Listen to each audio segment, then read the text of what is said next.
Hello friends, स्वागत है आपका हमारे यूट्यूब चैनल परीक्षा ऑफिशियल पर। आज हम लोग देखने वाले हैं एसएससी में छपने वाले प्रश्न। ये पिछली शिफ्ट पर आधारित प्रश्न हैं सभी, जो बिल्कुल अनुमान लगाए गए हैं, जो अगली शिफ्ट में आ सकते हैं। चलिए देखते हैं। तो पहला क्वेश्चन है आपके सामने, पल्लव वंश का संस्थापक कौन था? पल्लव वंश का संस्थापक कौन था? तो सभी लोगों को पता है कि पल्लव वंश का संस्थापक सिंहवर्मन था। कौन था? सिंहवर्मन था। चलिए दूसरा प्रश्न देखते हैं। चोल वंश का सबसे प्रसिद्ध शासक कौन था? तो चोल वंश का सबसे प्रसिद्ध शासक कौन था? करिकाल चोल था, राजराज चोल था, कुलुतुंग चोल था, विक्रम चोल था। कौन था? राजराज चोल था।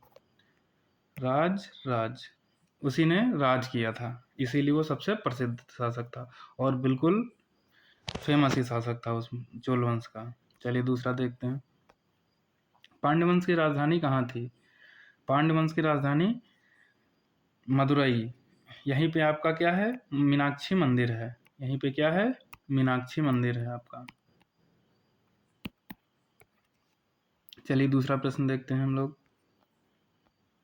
विजयनगर साम्राज्य का संस्थापक कौन था? ये बिल्कुल आसान सा क्वेश्चन और कई बार रिपीटेड हुआ है, एसएससी में बार बार पूछा जाता है। चलिए तो इसका विजयनगर साम्राज्य का संस्थापक कौन था? हरिहर और बुक्का था। हरिहर और बुक्का था। चलिए दूसरा प्रश्न देखते हैं हम लोग। चेर वंश का प्रसिद्ध शासक कौन था? अब ये चेर वंश की बात कर रहा है, तो सेंगुट्टवन था। कौन था? सेंगुट्टवन था। ये सेंगुट्टवन था, ये सबसे प्रसिद्ध शासक था। इसने अपने जो है इस साम्राज्य का विस्तार अच्छा किया था इसने अपने। चलिए दूसरा देखते हैं। भारतीय राष्ट्रीय कांग्रेस की स्थापना कब हुई थी? तो ये बिल्कुल आसान सा क्वेश्चन है। भारतीय राष्ट्रीय कब हुई थी? 1885 में। कब? 1885 में। किसने की थी? ए ओ ह्यूम ने। किसने की थी? ए ओ ह्यूम ने। एलन ऑक्टेवियन ह्यूम ने की थी। चलिए दूसरा प्रश्न देखते हैं हम लोग। अब बात आती है मुस्लिम लीग की स्थापना कब हुई थी? मुस्लिम लीग की स्थापना कब हुई थी? 1906 में। कब हुई थी? 1906 में।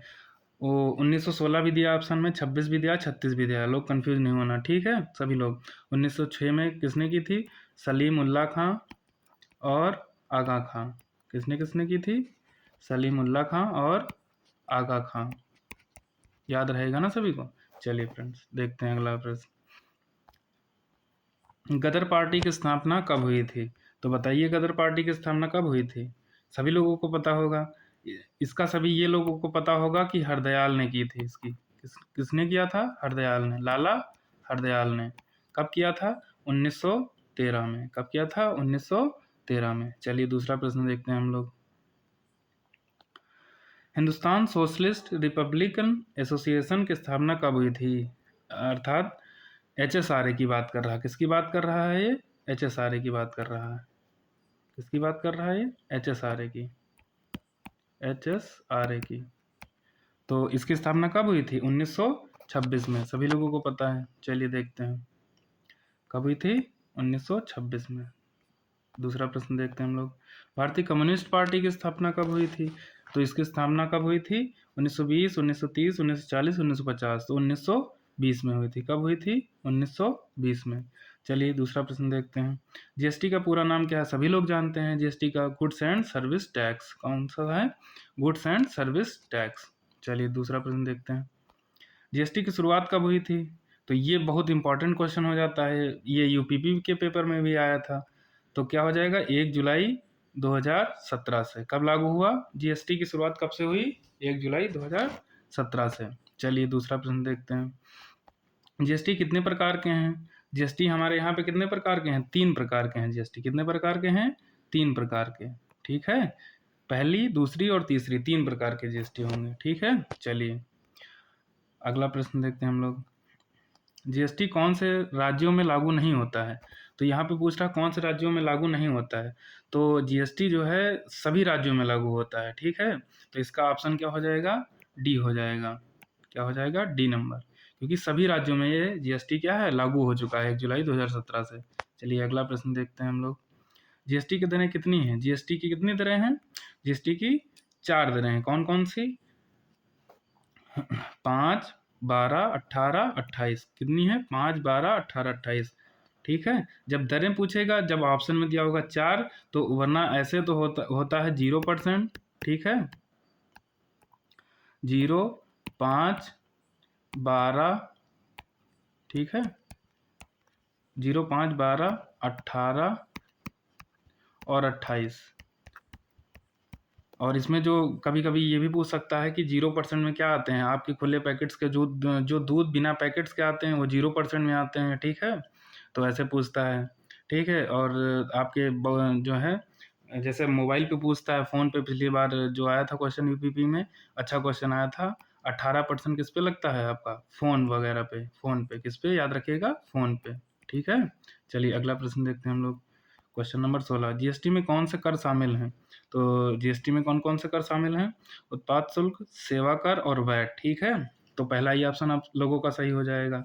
कौन कौन सा होगा? उत्पाद शुल्क, ठीक है, हाँ, प्रोडक्शन जो आपका होता है उस पर शुल्क लगता है। ठीक है, सर्विस टैक्स लगता है आपका। ठीक है, और एक वैट लगता है। क्या लगता है? वैट, यानी वैल्यू एडेड टैक्स। ठीक है, तो ये इंपॉर्टेंट आपके लिए भी, ये क्वेश्चन भी आपके लिए इंपॉर्टेंट हो जाता है। चलिए दूसरा प्रश्न देखते हैं। ठीक है, तो इसमें याद रखिएगा जीएसटी में कौन सा कर शामिल है? 3 है, उत्पाद शुल्क, सेवा कर और वैट। ठीक है, चलिए अगला प्रश्न देखते हैं। जीएसटी का प्रशासन कौन करता है? तो जीएसटी का प्रशासन कौन करता है? जीएसटी काउंसिल करता है। कौन करता है? जीएसटी काउंसिल करता है। चलिए अगला प्रश्न देखते हैं। जीएसटी रिटर्न कितने प्रकार के होते हैं? जीएसटी 3 प्रकार के होते हैं। ये क्वेश्चन अभी आप ऊपर रिपीट हुआ है, 3 प्रकार के होते हैं। जीएसटी रिटर्न कितने प्रकार के? 3 प्रकार के होते हैं। ठीक है, याद रखिएगा आप सभी लोग।